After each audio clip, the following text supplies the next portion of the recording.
मत्ती 22 विवाह भोज का दृष्टांत। यीशु फिर उनसे दृष्टांतों में कहने लगा, स्वर्ग का राज्य उस राजा के समान है जिसने अपने पुत्र का विवाह किया। और उसने अपने दासों को भेजा कि निमंत्रित लोगों को विवाह के भोज में बुलाए, परंतु उन्होंने आना न चाहा। फिर उसने और दासों को ये कहकर भेजा, निमंत्रित लोगों से कहो, देखो मैं भोज तैयार कर चुका हूँ, मेरे बैल और पले हुए पशु मारे गए हैं और सब कुछ तैयार है, विवाह के भोज में आओ। परंतु वे उपेक्षा करके चल दिए, कोई अपने खेत को, कोई अपने व्यापार को।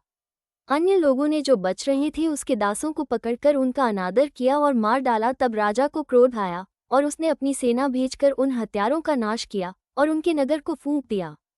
तब उसने अपने दासों से कहा, विवाह का भोज तो तैयार है, परंतु निमंत्रित लोग योग्य नहीं ठहरे।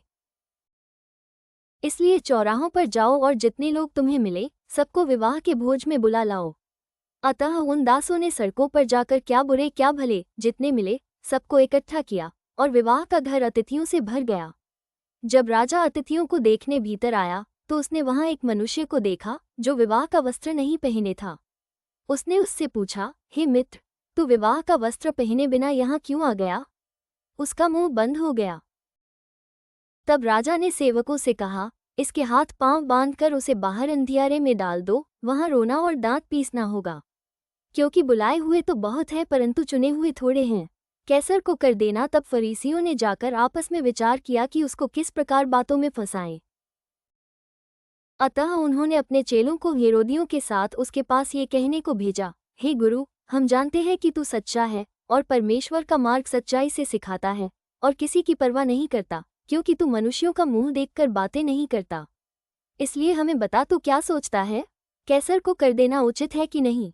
यीशु ने उनकी दुष्टता जानकर कहा, हे कपटियों, मुझे क्यों परखते हो? कर का सिक्का मुझे दिखाओ। तब वे उसके पास एक दीनार ले आए।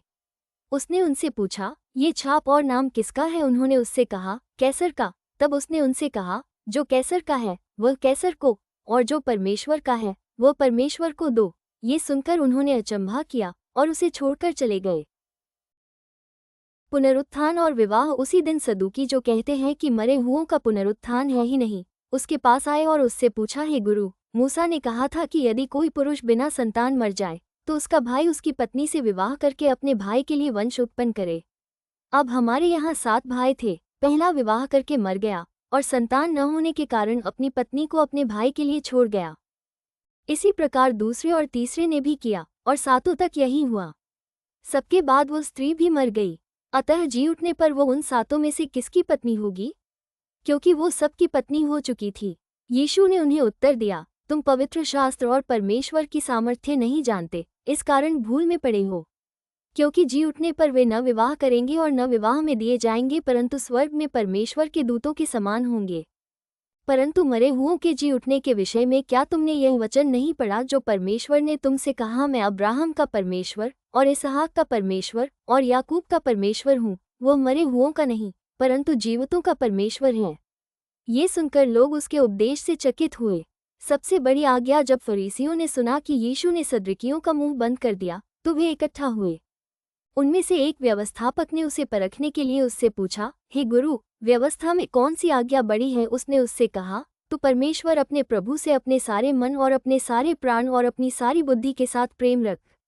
बड़ी और मुख्य आज्ञा तो यही है, और उसी के समान ये दूसरी भी है कि तू अपने पड़ोसी से अपने समान प्रेम रख।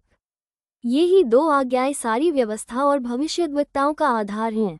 मसीह किसका पुत्र है? जब फरीसी इकट्ठे थे तो यीशु ने उनसे पूछा, मसीह के विषय में तुम क्या सोचते हो? वो किसका पुत्र है? उन्होंने उससे कहा, दाऊद का।